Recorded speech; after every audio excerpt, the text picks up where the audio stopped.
스포츠 수행에 영향을 주는 심리적 요인을 살펴보고 있죠. 그 5번째 내용인데 이번 강에서는 주의력, 주의 집중 이런 개념을 가지고 공부를 하게 됩니다.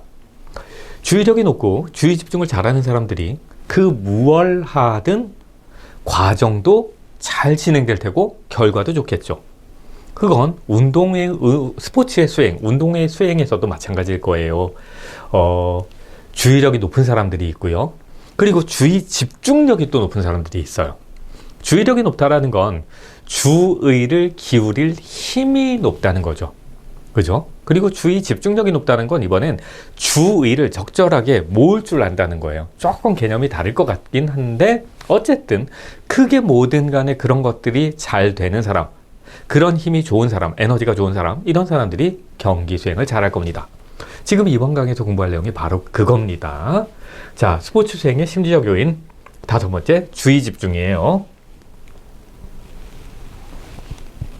그럼 이제 인트로덕션을 보기 전에 날개의 학습의 목표라는 걸 보니까 주의의 종류를 구체적인 스포츠 상황에 적용하는 문제가 출제되고 있대요. 네, 주의의 집중을 스포츠 상황에 적용해서 이 사람은 지금 어떤 형태의 주의력을 가지고 있는가 뭐 이런 걸 묻는 문제가 자주 출제되고 있고요. 그리고 이제 앞으로 예상된다면 주의 집중을 설명하는 몇 가지 이론들이 있는데 그런 이론들 자체를 묻는 문제가 나올 수도 있을 것 같습니다. 그래서 지금 뭐가 나올지 몰라서 조금 과하게, 과잉으로 많이 설명을 집어넣어 놨어요. 이 파트에. 다른 타 출판사의 교재는 뭐 말할 필요는 없겠지만 타 출판사의 교재에 비해서 좀 양이 많이 들어가 있다고 보시면 될 것 같아요. 자, 그 다음에 이제 인트로덕션을 보면 이런 내용이 있습니다. 주의가 뭐냐? 일단 주의 집중이라는 걸 설명하기에 앞서서 주의가 뭐냐? 우리는 진공의 공간에서 혼자 사는 건 아니잖아요. 외부의 자극, 환경적 요소 이런 것 속에서 함께 그 안에서 행위를 합니다. 그러니까 개인이 외부 세계의 정보를 파악을 해야 돼요. 지각을 감각적으로 받아들여야 돼요. 그러려면 그 중에는 필요한 자극도 있고 필요하지 않은 자극도 있을 텐데 필요한 자극을 고르기 위해서 스스로 감각을 이용하는 그런 과정이 주의라는 거예요. 필요한 자극을 선별하는 과정들. 자, 일반적으로 주의 집중이라고 하면 외부에 여러 가지 자극이 있는데 그 중에 어떤 특정한 하나의 사건에 몰두하는 것을 의미하죠. 필요한 것에 몰두해야 되는데 물론 그러지 않은 필요 없는 것에 몰두하는 경우도 있긴 한데 어쨌든 그럴 때도 주의를 하고 있다라고 하는 거죠. 그런데 이제 그건 나쁜 주의지. 나쁜 주의 집중이겠죠. 그래서 필요한 일에만 집중하고 무관한 자극을 배제시키는 그런 과정들, 이런 과정을 정확하게 좋은 주의 집중이라고 할 겁니다. 외부의 자극 중에서 유용한 자극에만 주의를 집중할 수 있으면 그러면 운동의 수행 능력도 향상되겠죠. 그래서 이제 여기서는 그러면 어떻게 하고 있을 때 이 사람이 주의 집중이 잘 되고 있는 거야? 를 파악할 수 있는가? 2번째, 어떤 사람이 자꾸 주의 집중에 실패하고 있다면 그러면 그 주의 집중을 더 긍정적인 바람직한 방향으로 성공하게 하려면 어떤 방법을 쓸 수 있을까? 이런 내용들을 이제 얘기를 하게 됩니다. 자, 그러면 이제 좀 빨리 갈게요. 우리가 주의를 활용하는 상황을 볼게요. 운전을 할 때 얼마나 많은 외부의 자극이 있습니까? 신호등이 바뀌기도 하고 정체를 알 수 없는 그 고라니와 같은 자전거들 막 튀어나오기도 하고 아이들 특히나 요즘 이제 운전하는 사람 놀래키겠다고 민식이법이라는 거 이후로 애들이 정말 그런 장난을 치고 있더라고요. 횡단보도 같은데 이렇게 숨어있다가 튀어나오려고 준비하고 있고 저한테 걸리면 혼나는데 전 차 세워놓고 끝까지 쫓아가요. 되게 혼내요. 너 이 자식, 너 엄마가 그거 알면 너 얼마나 혼날 줄 알고, 너 엄마가 그러라고 너 밖에 내보내는 거야. 엄마 걱정 끼치고 그러면 돼 안 돼. 되게 야단칩니다. 그 다음에 이제 그 밖에도 그 교통 경찰들, 이런 경찰들의 위치라든가 등등등 이런 것들이 우리의 주의를 산만하게 해요. 거기다 비나 눈까지 오면 더 복잡한 상황이 벌어지죠. 자, 그렇게 많은 상황들이 자극으로 주어졌을 때, 그럴 때 어떻게 우리는 그 주의를 활용하면서 필요한 그 자극들에만 주의를 사용할 수 있게 되나, 그걸 설명하는 이론이 주의 활용 이론이에요. 자, 이 이론들은 되게 많은데 시험에 나올 만한 거 3개만 골라봤어요. 하나는 여과 이론, 하나는 주의 배분, 하나는 선택적 주의, 이렇게 3가지가 있어요. 여과가 뭔지는 알죠? 거른다는 거죠. 거른다. 작년에 술을 제가 좀 많이 담궜어요. 작년에. 뭐 갑자기 술에 꽂혔어요. 전 술도 안 먹는데. 친구들이 오면, 아니면 손님이 오면 술을 한 잔씩 대접해야 되겠다. 근데 술이 뭐가 좋은지를 모르니까, 그러면 많이 만들어 보고, 이것저것 만들어 보고, 그리고 이제 손님들 입맛에 맞는 그런 술이 선별되면 그것만 집중적으로 만들어 봐야지, 뭐 이러고 있습니다. 그래서 이제 올해 많이 걸렀고요. 작년에 담근 것들 상당히 걸렀고, 이제 한두 개만 남았어요, 술이. 근데 거른다고 할 때 어떻게 거릅니까? 주로 과일주를 담궜는데요. 망을 두고 그 술을 담궈놨던 걸 그냥 들이붓는 거죠. 그죠? 그러면 이제 찌꺼기는 위에 남고, 내가 쓸 것은 술이잖아요. 액체화된 술만, 알코올이 섞여 있는 술만 밑으로 빠지죠. 그리고 위에 이렇게 남아있는 이 찌꺼기는 버리는 거죠. 뭐 제가 그거 어디에 쓰겠습니까? 여과이론은 바로 그런 식으로 우리가 주의 자원을 쓰고 있다라고 봅니다. 그러니까 기본적으로 전제가 뭐냐면, 우리의 정보 처리 용량이라는 것이 한계가 있어요. 예를 들어 외부에서 자극이 있던 만큼 들어와도 내가 쓸 수 있는 정보 처리의 용량은 요거밖에 안 돼. 그러면 여기에서 요만큼을 제외한 이만큼은 버려야 된다는 얘기잖아요. 쓸모없는 건. 그러기 위해서 우리 머리 안에 일종의 망 같은 것, 여과 장치가 있다고 보는 겁니다. 그래서 정보 처리 용량 안에서 처리를 위해서 특정한 물리적 특성을 가지는 정보만, 내게 필요한 정보만 받아들인다는 거죠. 여러분 하루 종일 길을 걸으면, 산책을 하면 굉장히 많은 사람들하고 만나게 되는데, 그 많은 사람들을 다 기억합니까? 어떤 경우에는 그런 사람이 옆에 있었는지조차도 몰라요. 네. 그래서 이제 어떤 대학에서 이걸 연구를 한 거예요. 농구하는 고릴라라고 하는데, 학생들을 모아놓고 그 농구 패스를 하고 있는 장면을 찍습니다. 그래서 이제 그 패스하는 장면을 찍고 있는데, 학생들한테 그 영상을 찍어놓고 그 영상을 보여주는 거예요. 다른 학생들한테. 그러면서 이 학생들에게 요구를 하기를, 패스가 몇 번 이루어졌는가를 세라 였어요. 패스가 몇 번 이루어졌는가를 세라. 그런데 이제 학생들이 그 패스의 횟수를 막 세고 있는데, 그 중에 한 2-3명은 킥킥킥 웃어요. 근데 패스의 횟수를 세다 말고 웃는 아이를 나머지 학생들은 이해를 못해요. 쟤 왜 웃어? 바보야? 지 혼자 왜 저래? 패스의 횟수만 셉니다. 그리고 나서 이제 나중에 그 패스의 횟수를 잘 셌는가를 교수가 물은 다음에, 근데 이상한 거 못 봤니? 못 봤대요. 근데 봤대는 애들이 한 2명 정도가 손을 듭니다. 뭘 봤는데? 그러면 고릴라가 가운데 계속 다니던데요, 이래요.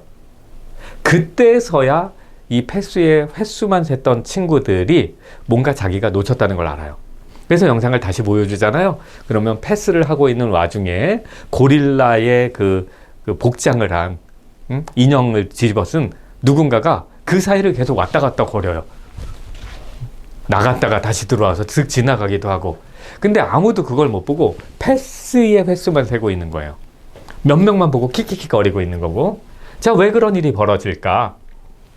기본적으로 우리는 정보 처리 용량을 한계를 가지고 있고, 그래서 지금 요구받은 패스의 횟수라는 데만 집중하다 보니까 특정한 물리적 특성을 가진 정보만을 세고 있고 고릴라를 못 보는 거예요. 자, 다시 우리가 산책을 가면서 그 많은 사람을 만나는데 그 많은 사람을 다 기억합니까? 모릅니다. 안 보입니다. 왜? 우리는 그 불필요한 정보를 여과해서 제껴버리거든. 그렇게 주의를 사용한다라고 설명하는 이론이 여과 이론. 이번엔 주의 배분 이론이에요. 조금 달라요. 이건 불필요한 걸 제낀다라면, 주의 배분 이론은 우리가 의식적으로 주의를 여긴 몇 프로, 여긴 몇 프로 이런 식으로 배분해서 쓰고 있다는 거예요. 역시 정보 처리 용량에 한계가 있다고 보고요. 우리가 주의 자원을 적절하게 배분하면서 과제를 수행하게 되더라라는 겁니다. 자, 마찬가지로 이제 운전을 합니다. 운전을 할 때 고속도로에서는 시속 100 이상으로 달립니다. 시속 100으로만 달리잖아요. 그러면 제가 계산해 봤는데 0.3초에 10m 이상을 달립니다. 그런 경우에는 고라니가 뛰어나오거나 사람이 무단횡단하는 걸 피할 수가 없어요. 그러니까 멀쩡한 사람이라면 그런 고속도로에서 무단횡단을 할 일은 없고, 그럴 가능성이 극히 낮으므로 우리는 이제 누군가 무단횡단을 할 것이라는 걱정을 하지 않고 앞차와의 거리, 그 다음에 옆차가 끼어드는지 저 앞에 사고가 났는지 같은 데에만 주의를 집중하고 달리게 돼요. 그죠? 그런데 또 그런 과정에서 옆에 나무가 단풍이 들었는가, 오늘 달은 예쁜가 막 이런 걸 살펴볼 여력도 없고, 그런 것에 관심을 가지는 그 순간에 사고의 위험이 높다는 걸 우리가 알고 있기 때문에 그걸 안 보려 합니다. 주의를 배분하는 거야. 그죠? 그래서 필요한 정보에만 주의를 배분하고 그런 정보를 차단해 버리려고 한다는 거예요. 그런 식으로 주의 자원을 쓰면서 뭔가 지금 수행해야 되는 그 과제를 완성하더라라는 식으로 설명하면 주의 배분이에요. 약간 다르죠, 그죠? 내가 특정한 물리적 정보에만 집중을 하다 다른 것은 걸러낸다. 아예 캐치도 못한다. 라면 그게 여과. 우리가 의식적으로 더 주의를 기울여야 되는 것들에 조심을 하더라. 라고 보면 주의 배분이에요. 그 다음에 이제 칵테일 파티라고도 하고 선택적 주의라고 해요. 그건 또 뭐냐면 우리는 애초에 내가 필요한 정보에만 주의력을 더 집중할 수 있는 능력이 있어 라고 보는 이론이에요. 이 이론은. 칵테일 파티라는 게 뭐냐 하면 외국에서는 이제 가볍게 술 한잔 하면서 오랜만에 혹은 새로운 사람들을 만나는 그런 사교회장이 열리기도 합니다. 그걸 칵테일 파티라고 하죠. 그러면 이제 칵테일 파티장에 가면 안녕하세요, 반갑습니다. 저는 어디서 근무하는 누군데요. 네. 뭐 이런 식으로 새로 인사하는 사람도 있고, 야, 오랜만이야, 이쪽으로 와, 나랑 좀 얘기 좀 해, 이러기도 하고요. 그러면서 계속 앉지 않고 돌아다니면서 인사를 하고 다니거든요. 그러니까 웅성웅성 왁자왁자 하겠죠, 그죠? 그 다음에 이제 파티니까 아무래도 음악도 있을 거고 그럽니다. 그 중에 누구는 술을 너무 먹어서 지 뇌를 찾고 있겠지. 이러고 있겠지. 온갖 잡다한 자극들이 많은데 그런 자극 속에서도 내가 좋아하는 이성의 행동들, 뭐 예를 들면 이런 거, 아니면 내가 쟤 좋아하는데 제가 딴애보고 웃었어, 뭐 이런 것들, 아니면 걔가 말하는 목소리, 이런 건 들린다는 거예요. 그 시끄러운 와중에도. 왜? 내가 걔한테 선택적으로 집중하고 있기 때문에, 선택적으로 주의를 기울이고 있기 때문에 그 왁자한 속에서도 그 사람의 목소리와 행동들이 들리고 보인다는 거죠. 저는 이런 경험이 있어요. 고등학교 때. 제가 초등학교 때부터 좋아했던 여자아이가 있었는데 중학교 때도 계속 좋아했고, 일편단심. 저희 집사람이 되게 싫어하는 얘기. 그리고 고등학교 때 이제 교회라는 곳을 처음 갔는데 걔가 있는 거야. 모르고 갔는데. 그런데 이제 저희 교회가 굉장히 사람이 많았던 곳입니다. 교인의 수가 많았고, 그리고 고등부 학생들만 따로 예배를 보기도 했는데 고등부 학생도 일단 많았어요. 근데요, 고등학생들이라는 게 일주일에 한 번 만나면 할 말 많잖아요. 막 떠들어요. 예배 시작하기 전에.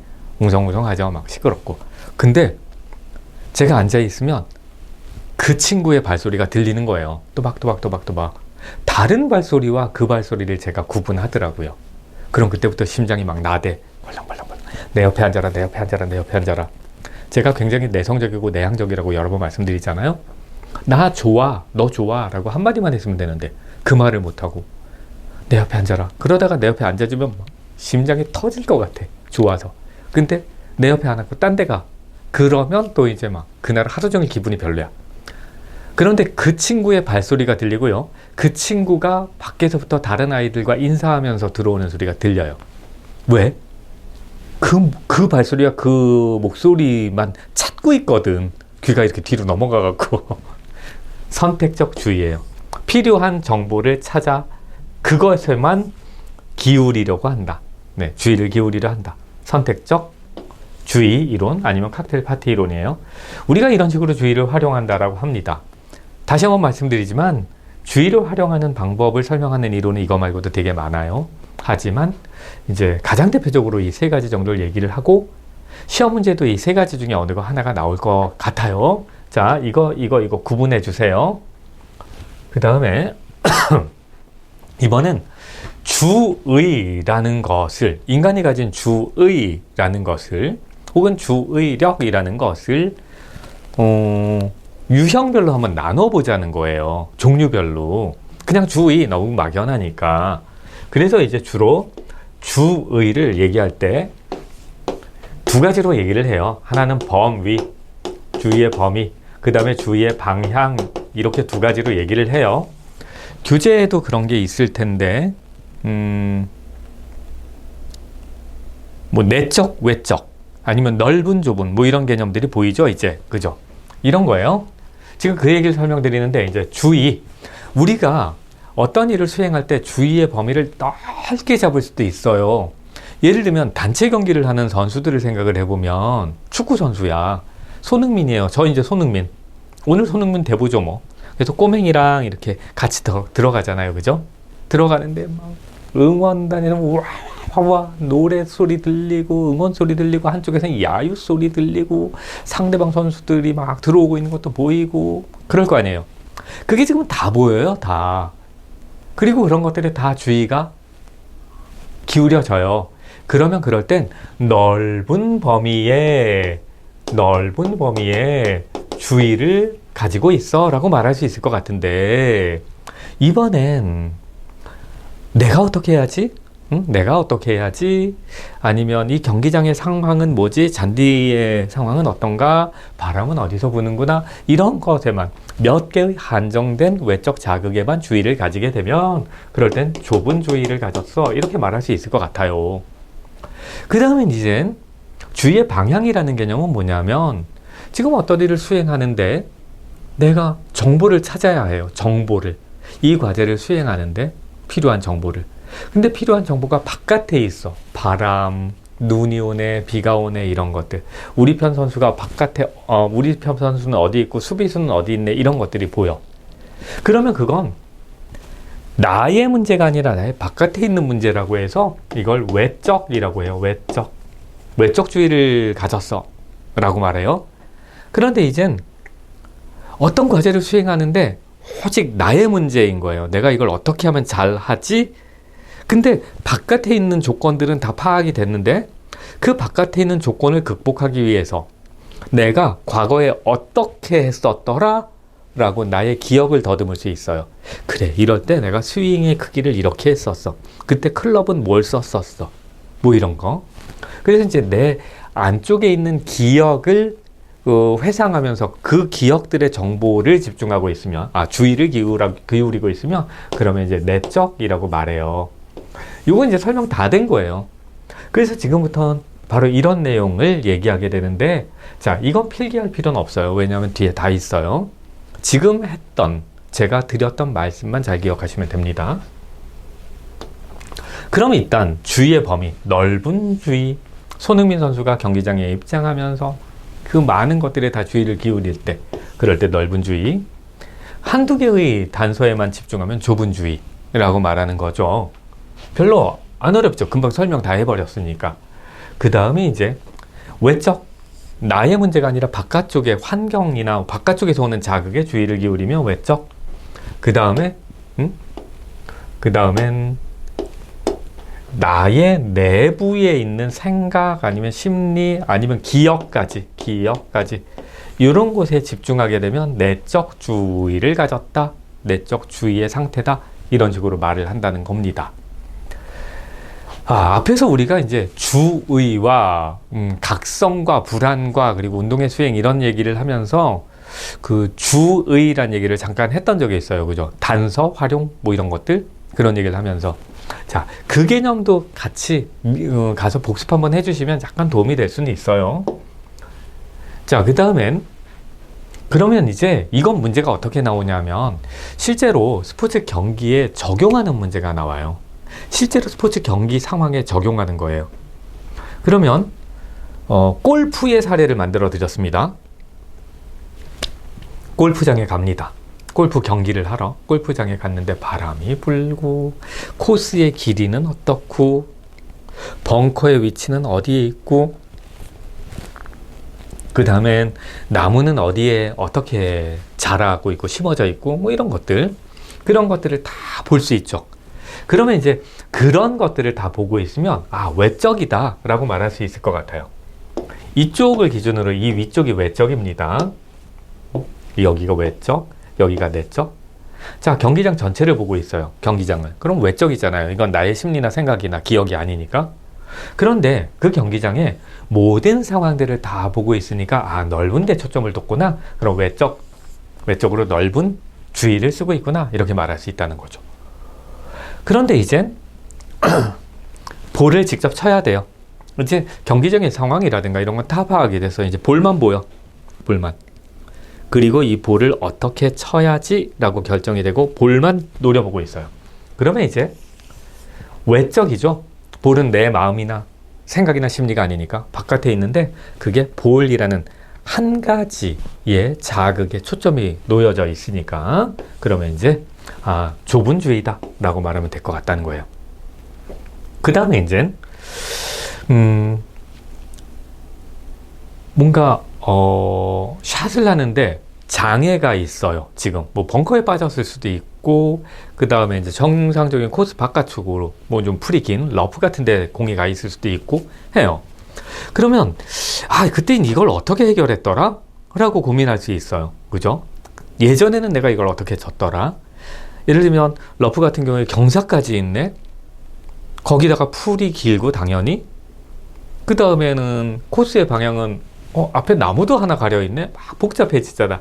그러면 예전에 내가 어떻게 했었더라라는 기억을 다 더듬어서 찾아내려고 하겠죠? 그러면 그럴 땐 지금 이제 내가 찾고 있는 정보는 내 마음속에 있으니까 내 심리나 생각일 거란 말이에요. 그죠? 그러면 내적이야. 하지만 찾아야 되는 정보가 여러 개니까 넓은 정보를 주의를 기울이고 있어 라고 해서 내적이면서 넓다라고 말합니다. 근데 이제 정했어요. 그 중에 하나의 기억을 찾아냈고 이것처럼 해야지 라고 결정했고 클럽도 하나를 선택했어요. 그래서 다시 볼을 노려보다 말고 그때 내가 어떤 스윙을 했더라, 어떻게 스윙했더라 라고 하면서 그 성공했던 스윙을 생각하면서 연습을 해보고 있을 때 그때를 한번 생각을 해봐요. 그러면 이제 가장 완벽한 동작 하나. 근데 그 완벽한 동작은 내 마음속에 있는, 내 생각 속에 있는 기억이란 말이에요. 그걸 상상하고 있으므로 하나의 가장 완벽한 동작을 상상하니까 좁으면서 내적인 그런 주의를 쓰고 있다. 이렇게 말하면 된다는 거죠. 여러분들은 이것만 외우면 안 돼요. 이게 축구 경기일 수도 있고요. 축구의 뭐 페널티킥일 수도 있고요. 아니면 뭐 패스의 상황일 수도 있어요. 농구여도 상관없잖아요. 그죠? 복싱이어도 상관없는 거고.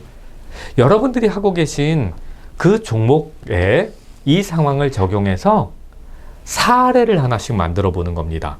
그래야 여기가 공부가 되고 변형된 문제를 풀 수 있게 됩니다. 그러면 그래서 이 문제는 제가 풀어드릴 필요는 없습니다. 이건 금방 이제 골프의 얘기를 했는데 그 골프의 사례이기 때문에 이건 제가 지금 풀어드릴 필요는 없고 복습을 해보신 후에 이 문제를 풀어보세요. 그리고 혹시 그래도 이해가 안 가, 조금 안 맞는 것 같아, 뭐 이런 부분이 있으면 카페에 질문을 해주세요. 카페에 아니면 인강 사이트에 하나 좀 부탁 좀 드리겠습니다. 저는 주의 에너지가 그렇게 큰 사람은 아니에요. 저는 주의 에너지가 좀 약한 사람이어서 필요한 정보에만 주의를 알뜰하게 집중해서 써야만 하는 사람이에요. 저는 말 많은 사람, 시끄러운 사람들하고 같이 놀고 집에 오면 두통약 먹는다니까요. 진짜로. 장난이 아니라. 그리고 제 옆에, 운전할 때 제 옆에는 저희 집사람만 앉혔습니다. 전 친구들도 저 옆에 안 앉힙니다. 저 아이들도 안 앉혀요. 전 다 뒤에 앉힙니다. 왜냐하면 옆에서 떠들어 버리면 제가 운전하는데 상당히 방해를 받아요. 그런 정도로 주의 자원이 좀 넉넉지 않은 사람이에요. 그래서 부탁드리는 말씀은,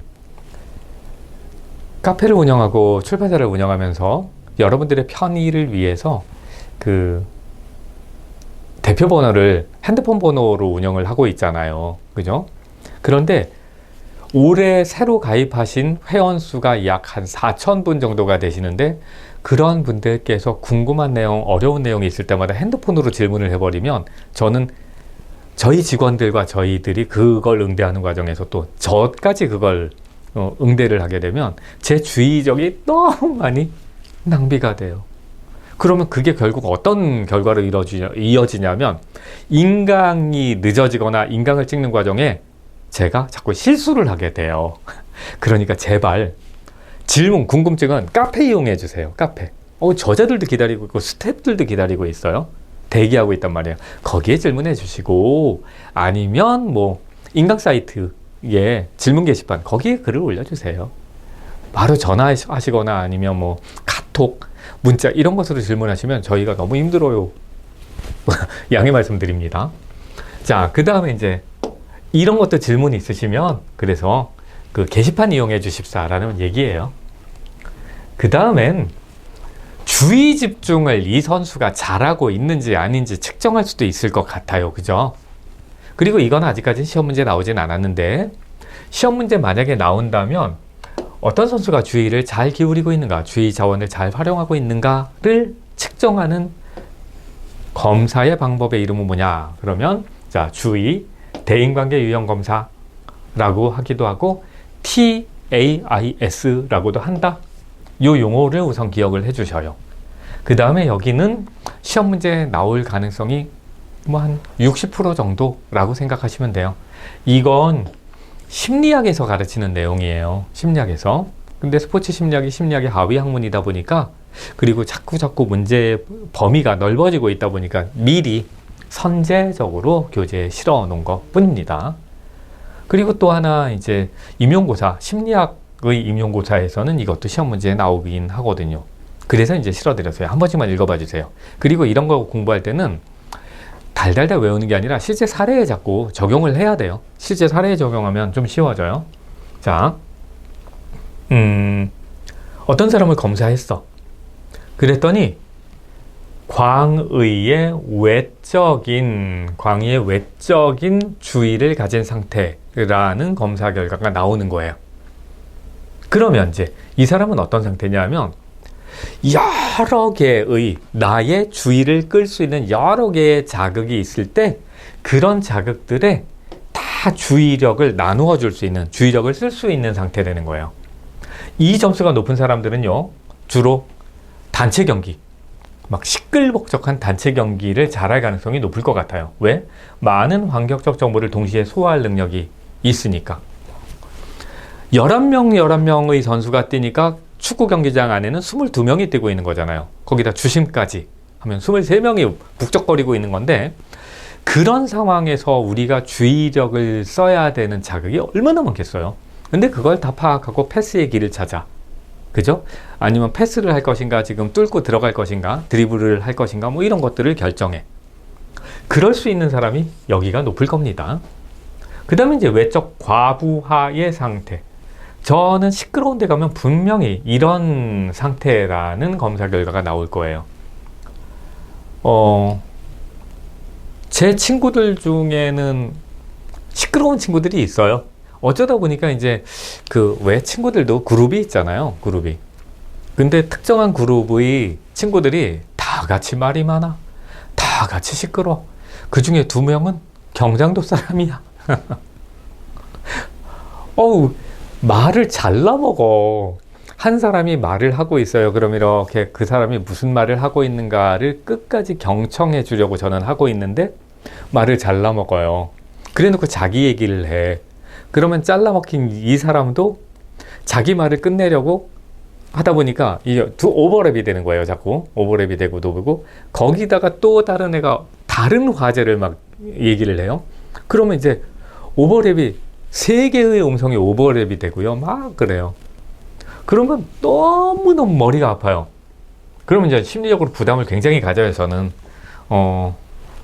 제가 소리를 버럭 지르듯이 한 명씩 읽라 그럴 때도 있어요.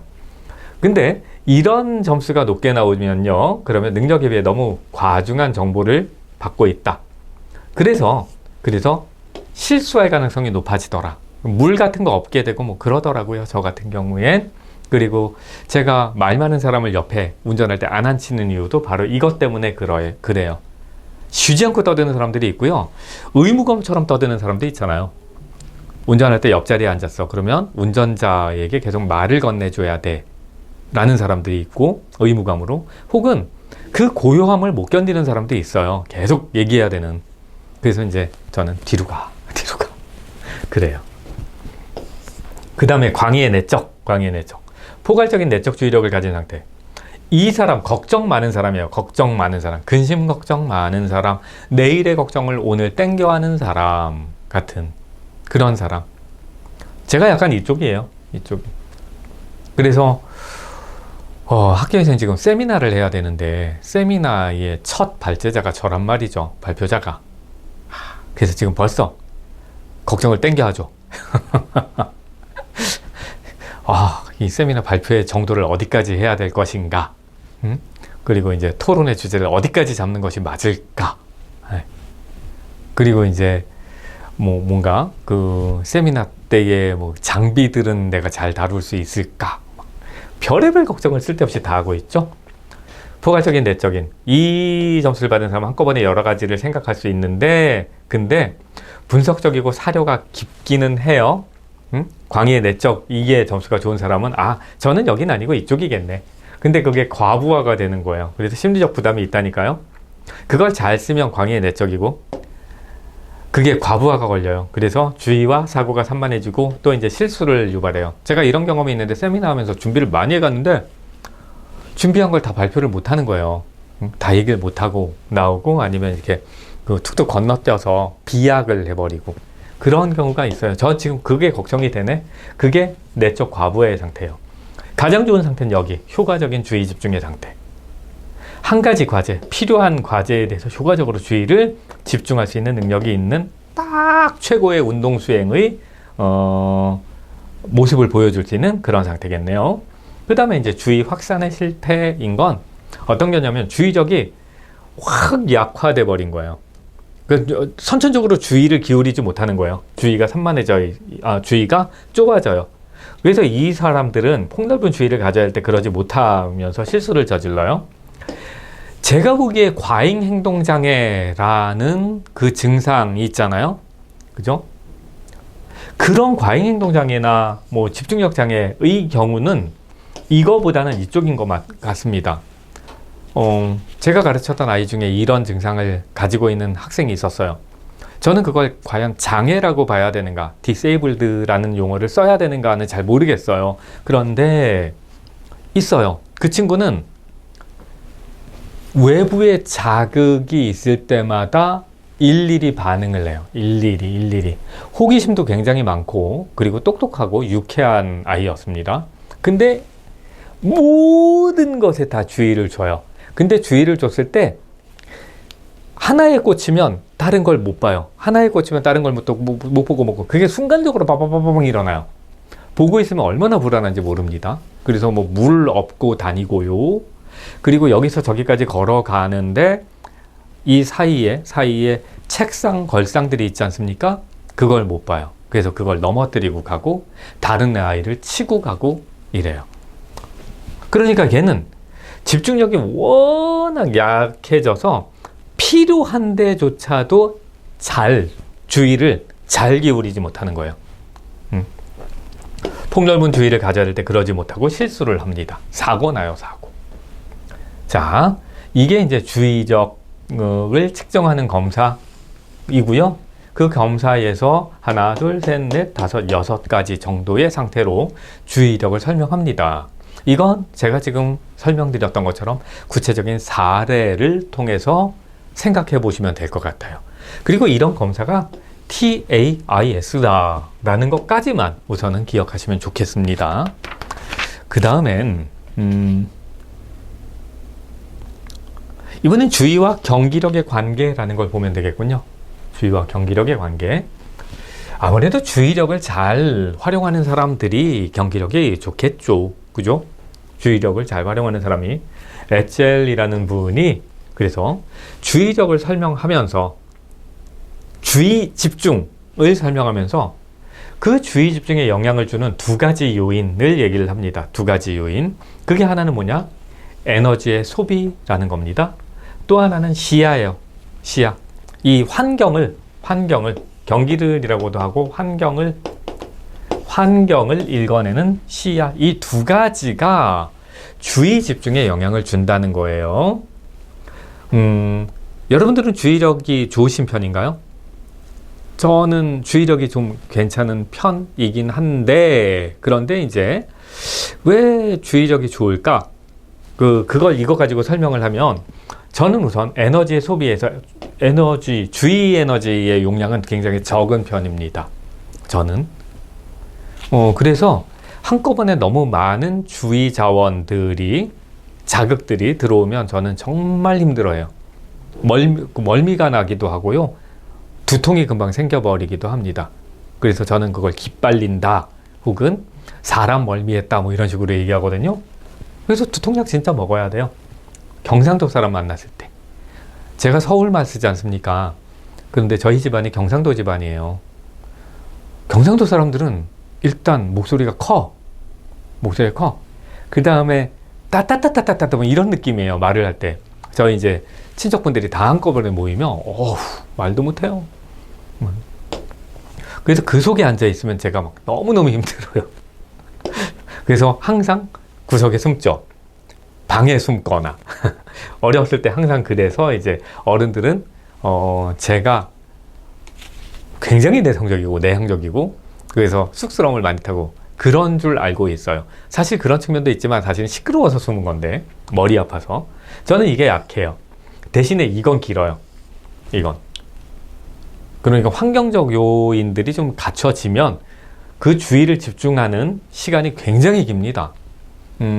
기록은 3일 8시간 동안을 잠을 자지 않고 몰입해서 공부했던 적이 있어요. 3일 8시간. 네. 급하게 공부를 했어야 돼요. 대학 때인데. 시험을 보는데 제가 알바를 해서 제 학비를 냈었는데 그 학비를 충분히 모으지 못했어요. 그래서 반드시 장학금을 타야 돼라는 진짜 필사의 각오로 공부를 하는데 3일 8시간을 집중해서요. 전 3일 8시간 걸린지도 몰랐어요. 공부하는 동안.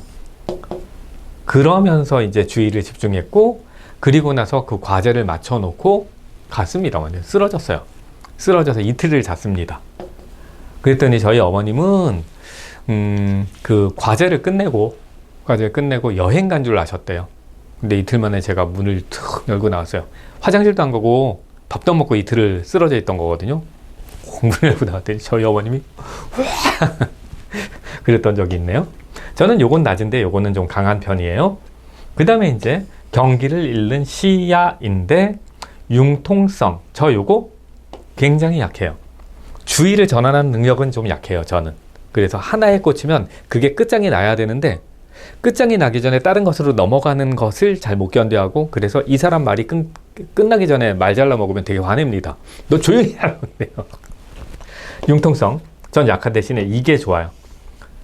선택성. 주의의 선택 능력. 제가 이제 이거에만 그러면 전 그거에 몰입이 됩니다. 그거에. 자, 그러면 이제 저는 요거하고 요거가 좋아서 주의 집중력이 좋은 편이라고 말할 수 있겠죠. 자, 여러분은 어떤 건지 한번 생각을 해보시고, 어쨌든 에첼이라는 이 양반은 우리가 주의를 집중하게만 집중해, 그리고 주의 집중력이 좋아 나빠를 판단하는데 에너지를 얼마나 가지고 있는가, 그 다음에 이제 시야는 얼마나, 적절하고 넓은가 같은 것으로 말할 수 있다고 얘기합니다. 그러면 헷젤의 주의 집중 요소 두 가지로 잘 엮인 것은 하는 문제가 나올 수 있겠군요. 자, 그 다음에 이제 예전에 우리가 앞에서 공부했던 왜 운동, 제어, 그 다음에 운동의 학습, 운동의 발달에서 운동 프로그램이라는 것이 있었잖아요.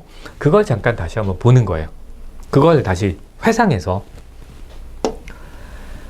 자, 자동화라는 개념이 있는데, 자동화라는 개념은 운동 프로그램이었죠. 그죠?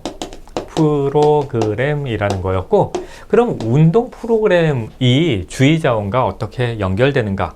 그건 앞에서도 얘기했지만 여기서 한 번만 다시 생각해 보자는 거예요. 학습을 하기 전에는 굉장히 높은 주의 자원을 활용합니다. 그죠? 그러다가 학습을 통해서 자동화합니다. 즉, 운동 프로그램을 만드는 거지. 그렇게 되면 낮은 주의 자원을 사용하면서도 그 일을, 그 운동 과제를 잘 수행할 수 있으니까 우리의 에너지를 효율적으로 쓸 수 있게 되는 거죠. 자, 그래서 이제 결과적으로 이 자동화가 무의식적인 움직임, 일부러 주의를 기울이지 않고 의식하지 않아도 정확한 동작을 일관성 있게 해낼 수 있게 한다.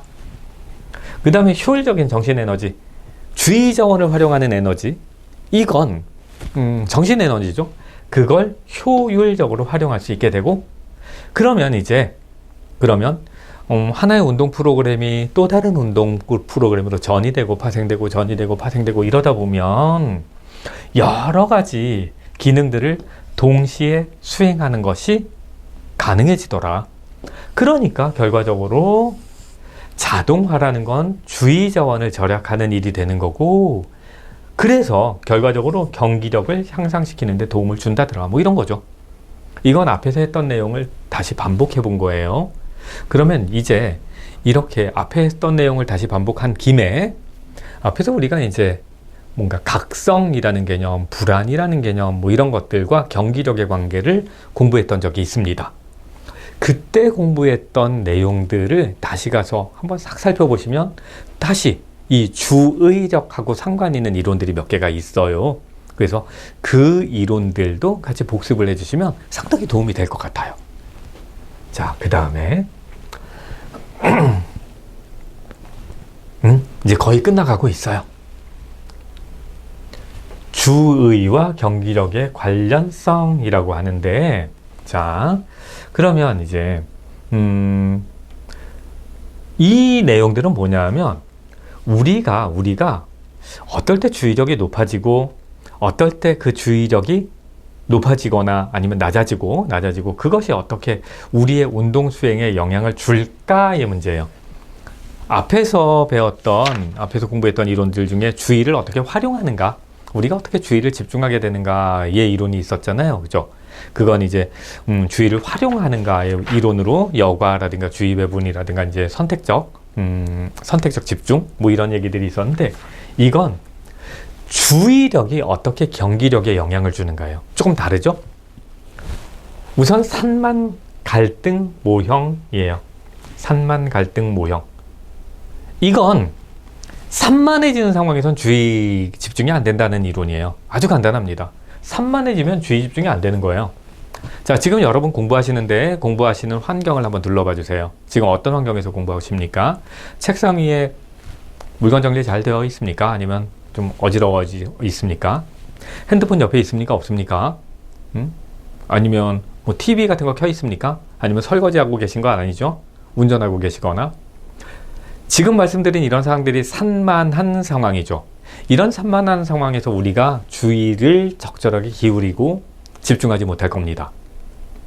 그런데 의외로 이 스포츠 지도자 시험을 도전하시는 분들이, 특히나 인강을 들으시는 분들이 하시는 말씀 중에 나는 설거지하면서 인강 들어요. 운전하면서 반복해서 들어요. 이런 분들이 많아요. 그건 공부가 아니에요. 주의 집중 안 되고 있는 거고, 그거 하면 절대 안 되는 행동입니다. 공부할 때는 필요한 정보에만 집중해야 돼요. 지금 당장 이론적으로 그걸 얘기하고 있잖아요. 어떤 과제의 수행 수준은 주의를 산만하게 하는 환경적 자극들의 양에 의해서 충분히 예측될 수 있다. 저 학생들 가르치면서 학생들의 행동을 보면 이번 점수 예상될 수 있어요. 예를 들면 공부하다 말고 계속 핸드폰을 빌려달라는 아이들, 아니면 저 카톡 하나만 보내고 와도 돼요, 뭐 이런 아이들이 있어요. 제가 핸드폰 뺐거든요. 그러면 이제 선생님한테 핸드폰 빌려달래거나, 아니면 데스크에 가서 핸드폰 찾아서 카톡 보내고 또 와서 공부하고, 이런 아이들 성적 좋게 나올 리가 없어요. 그죠? 왜냐면 주의 자원을 자꾸 다른 데 뺏기는 거잖아. 자, 여러분들도 공부 그렇게 하면 안 될 것 같아요. 어쨌든 산만해지면 주의 집중 안 돼라고 설명하는 이론, 산만 갈등. 그 다음 이제 과부하 가설이에요. 산만 자극들이 인지의 과부하로 이어지고, 인지의 과부하의 상태가 되면요, 인지의 과부하 그러면 머리가 잘 안 돌아가는 거예요. 머리가 잘 안 돌아갈 때 뭐가 빨라져요? 몸이 빨라져요. 머리가 잘 안 돌아가면 몸이 빨라지고, 머리가 잘 안 돌아가면 쉬운 것만 잘해요.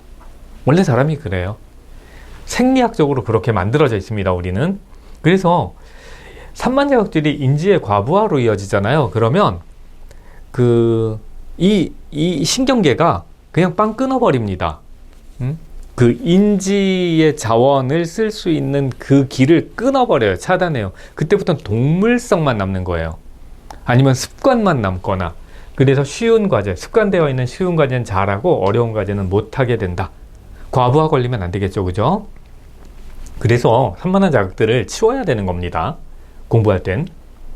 여러분들이 운동은 저보다 훨씬 더 선배이시고, 훨씬 더 차원이 높은 운동 수행 능력을 가지고 계시잖아요.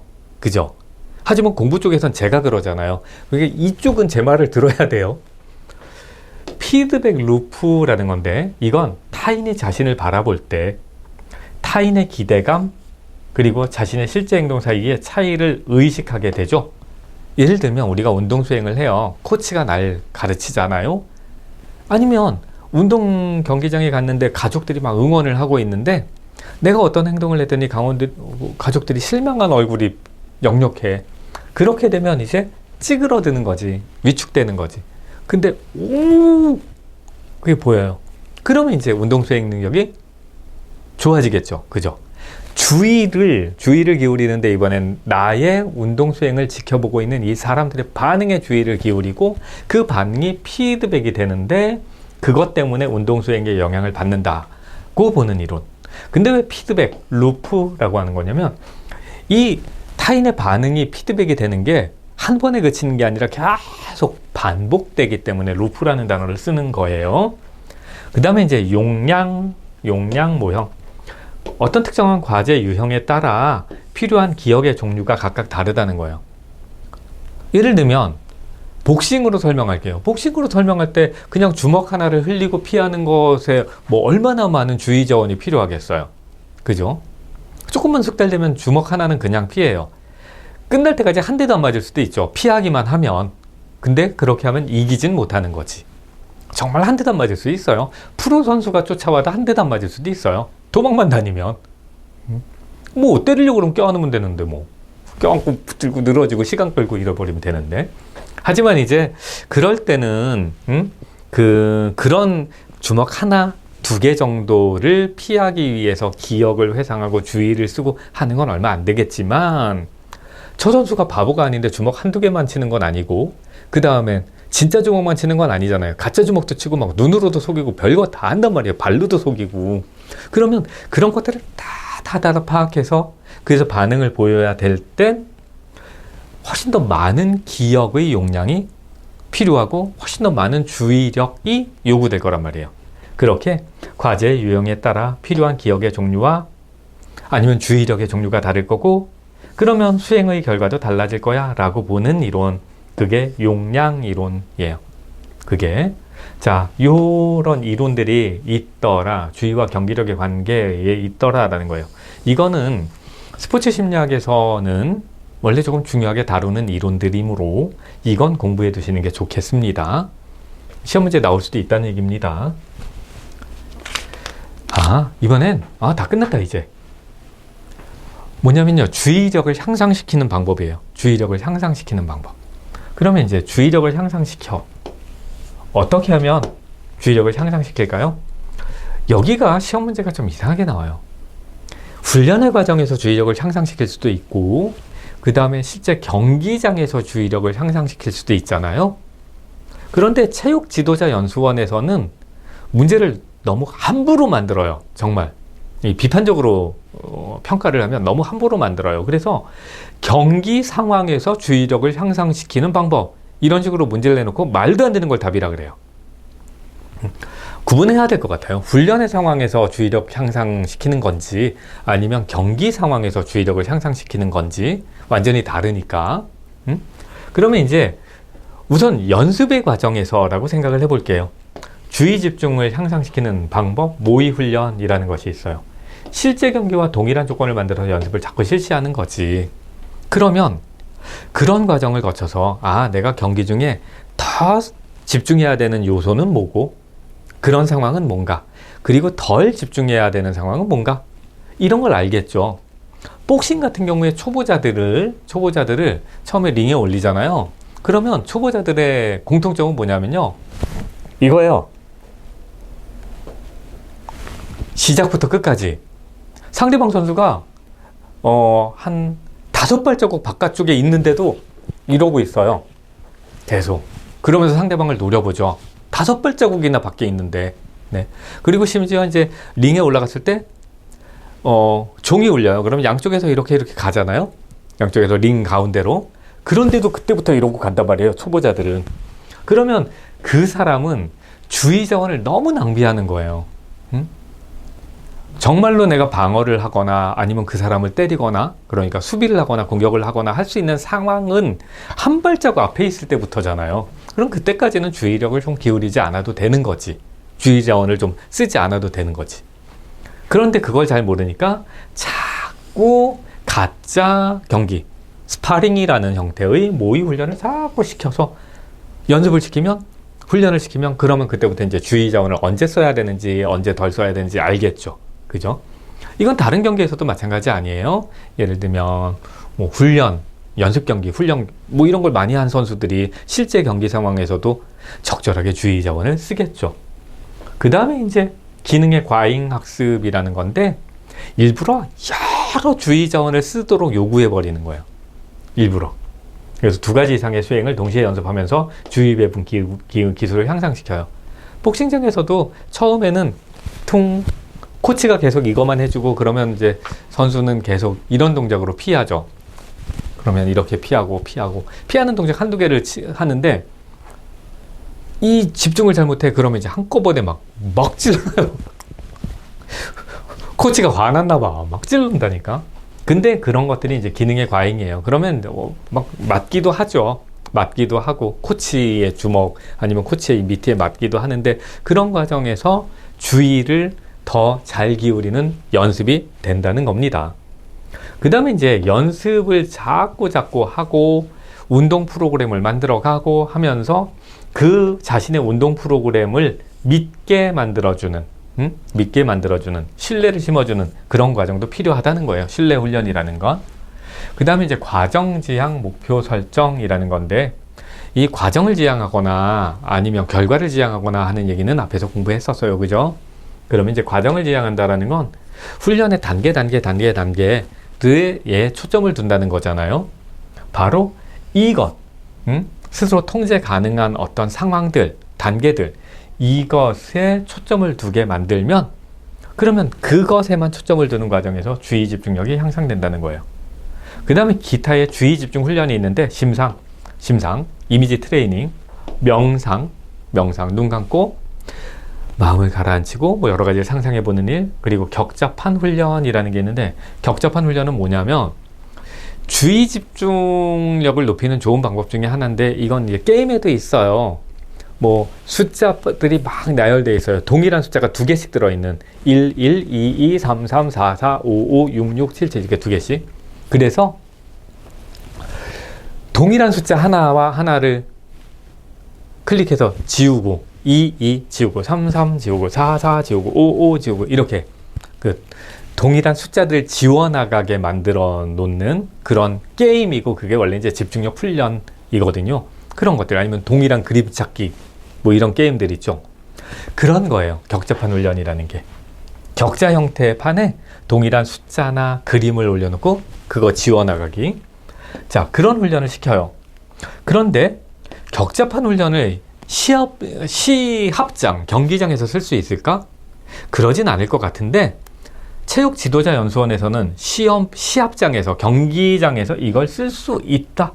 이걸 주로 활용한다. 이렇게 문제를 낸 적이 있어요. 말도 안 되는, 제가 좀 막말을 하면 개 풀 뜯어먹는 소리예요. 그건, 그죠? 복싱을 하고 있는데 제가 집중력이 낮아졌다고 코치가 갑자기 격자판을 딱 들이대면서 똑같은 그림 지워봐.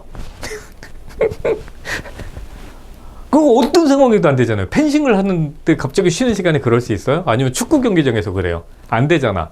근데 체육 지도자 연수원에선 그런 문제를 낸 적이 있답니다. 그래서 제가 아까 말씀드렸잖아요. 이게 훈련, 연습의 과정에서 쓸 수 있는 주의 집중 향상 방법인가? 아니면 실제 시합장에서 쓸 수 있는 방법인가를 좀 구분해야 될 것 같다고. 자, 어쨌든 그 다음에 이제 주의 단서 활용이에요. 내적 주의의 변화에 주의를 기울이고 분리하는 훈련을 가지자라는 겁니다. 그래서 이제 자신의 기억 속에 있는 뭔가 회상된 내용들을 잘 활용하는 훈련. 그 기억 속에 여러 가지 동작들이 있을 텐데 그 동작 중에 잘된 동작을 분리해낼 수 있는 그런 훈련. 그거 연습시키자는 거예요. 그냥 이런 종류들이 있고 이게 전부는 아닙니다. 굉장히 더 많은 다양한 방법들이 쓰일 텐데 이런 방법들을 흔히 쓰고 있다더라 라는 거죠. 자, 그 다음에 이제 주의 집중력을 향상시킬 수 있는 방법이 또가 뭐가 있을까라는 거예요. 조금 더 구체적으로. 그럼 이제 루틴이라는 것이 있어요. 루틴이 뭔지는 이제 다 너무 알아. 루틴이란 말이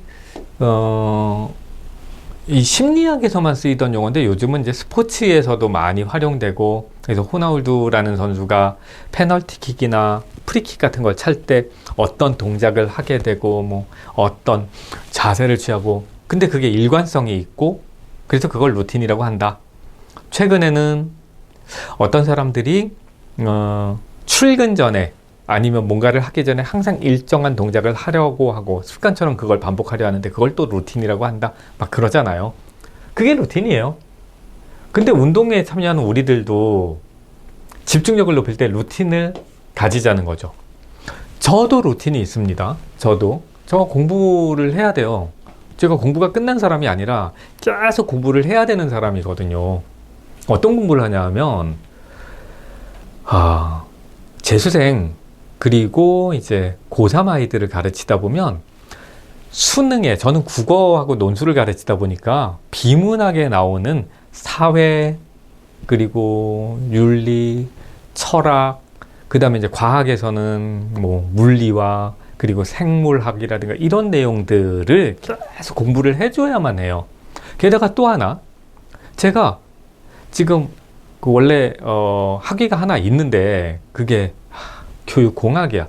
그 학위는 왜 땄나 몰라요. 뭔가 이제 이 학원을 운영하는 데 도움이 될 것 같아서 땄는데 실제로는 크게 도움은 안 되는 것 같고, 그래서 지금은 이제 다른 학위를 하나 더 만들고 있어요. 교육공학으로 박사를 따는 건 의미가 없고, 그래서 아예 길을 이제 틀어버렸는데 이것도 계속 공부를 해야 되는 거예요. 세미나를 하는 과정에서 발표를 하고 다른 사람하고 토론하고. 그러면 저는 이 공부를 하기에 앞서서 항상 루틴을 만들어요. 루틴 뭐냐 하면 일단 전화기부터 꺼버리는 거예요. 전화기부터. 그리고 이제 저하고 일하는 사람한테 나는 앞으로 2시간 동안 없는 사람으로 해줘 라고 얘기를 하고요. 그리고 커피 한 잔을 타요. 그 다음에 책상 위를 깨끗하게 치워버려요. 깨끗하게. 그거 어느 것도 거슬리지 않게. 그 다음에 이제 벽을 보고 앉습니다. 다른 거 안 보이게. 그게 제 루틴이에요. 그 다음에 커피 한 잔을 마시고 시작하죠. 어쨌든 루틴을 만드는 거, 그건 굉장히 괜찮은 것 같아요. 그 다음에 이제 두 번째는 우리는 이제 운동 경기니까 운동 경기에서 주의 집중에 실패하는 아주 많은 사례가 뭐냐면 산만한 상황 때문에 그래요. 산만한 상황에서는 여러 가지 주의를 자극하는 요소들이 있으니까 그것 때문에 실패하거든요. 그러면 일부러 산만한 상황에서 훈련하는 거예요. 그래서 양궁 선수들이 프로야구장에 가서 양궁 훈련하고 오고 그러는 겁니다. 네. 그렇다고 여러분들이 또 카페에 가서 카공족 되시는 건 아니죠. 일부러 시끄러운 데 찾아가서. 네. 카페에서 공부, 저는 무조건 반대예요. 카페에서의 공부는. 그건 공부가 아닌 것 같아. 자, 그 다음에 이제 심상 뭔지 알죠? 이런 방법으로 주의력을 향상시킬 수 있다더라 라는 겁니다. 그 중에서 우리는 이제 뒤에 부분에서 루틴이라는 내용을 공부를 하게 될 거예요. 이거 좀 보세요. 이게 얼마나 멍청한 풀 뜯어먹는 문제인가. 제가 이제 막말을 막 하고 있는데, 제가 만약에 시험을 보는 입장이었다면 저는 정말 끝까지 물고 늘어졌을 텐데, 이 시험에 응시하시는 분들이 너무 쉽게 포기하고 여려. 그래서 이딴 문제들이 자꾸 나오는 거예요. 자, 경기 중에 흔히 사용하는 이라고 지가 말했어요. 그죠? 조건을 줬어요. 그리고 주의 집중 향상 기법이 아닌 거래요. 경기 중에 선수들이, 김연아 선수도 그러고요, 다른 선수도 그렇고요, 눈 감고 그런 경우들 있잖아요. 그죠? 심상훈련하고 있는 거예요. 심상. 자기가 잘 됐을 때의 동작을 회상하거나 뭐 이러고 있는 거예요. 이미지 트레이닝 하고 있는 겁니다. 이거 경기 중에 많이 써요. 참선 어때요? 참선해요. 명상이라고도 하는 거예요. 참선이 다른 게 아니라 명상이에요. 명상. 또 눈 감고 할 수 있다. 그래. 뭐 이러는 거예요. 아니면 이제 완전히 이완시키기 위해서 뭐 바닷가의 장면이라든가 산의 장면 이런 걸 회상할 때도 있어요. 네. 그런 거 해요. 격잡한 훈련? 말도 안 돼. 내가 복싱 선수인데 아무리 그 열심히 하려고 해도 자꾸 관중석에 사람들 보이고 웅성거리는 거 다 들리고 집중을 못 하겠는데 갑자기 종이 울리자 앉혀놓고 격자판을 띄고 내서 자, 똑같은 그림 지워봐. 말도 안 되지. 그 다음에 이제 감각회상 훈련이라는 것이 있는데, 감각회상 훈련이라는 건 뭐냐면 그 훈련의 상황에서 쓰는 거예요. 이건 100% 시합의 상황이 아니라, 예를 들어 내가 스윙을 해서요, 골프에서 했는데 잘한대, 응? 자꾸 막 삐뚤삐뚤 나가. 그러면 그때 내 근육의 감각에 집중하면서 어디가 잘못됐는지 찾아보는 거예요, 내 스스로. 그래서 이제 스윙의 궤적을 수정하거나 아니면 손목의 각을 수정하거나 뭐 이러는 거지. 감각, 자신의 감각을 떠올리면서 자신의 수행을 수정해 나가는 그런 방법입니다, 이건. 그래서 이제 훈련의 한 방법으로 쓰는 거예요. 그러니까 얘도 말이 안 되고 얘도 말이 안 되는 거예요. 그리고 얘는 주의 집중하고 전혀 상관없이 운동의 수행, 운동의 방법이 있잖아요. 그걸 기능을 연습할 때 쓰는 겁니다. 그리고 얘는 실제 상황이 아니라 훈련의 상황에서 쓰는 거예요. 그래서 원래는 이게 답이 두 개여야 되는데 체육 지도자 연수원에서는 이걸 답으로 발표를 했어요. 그건 이제 격잡화 훈련은 흔히 주의 집중에 사용하는 거니까 그건 맞아요. 그럼 여길 지웠어야지. 그죠? 무슨 말씀인지 알겠죠? 제발 이런 문제가 나오면 끝까지 물고 늘어지시라고요. 그냥 넘어가지 말라고요. 1년을 투자하는 거잖아요, 이 시험에. 비용은 또 얼마나 들어. 그런데 이딴 문제가 나왔고 그래서 틀려. 이 문제 되게 많이 틀렸거든요. 그런데 틀렸는데 그냥 넘어가. 그러니까 체육 지도자 연수원이 뻔뻔하게 계속 이런 문제를 만들죠. 자, 무슨 말씀인지 알겠죠? 자, 여기까지가 이제 주의 집중이라는 내용이었고요. 이어서 루틴을 보러 가겠습니다.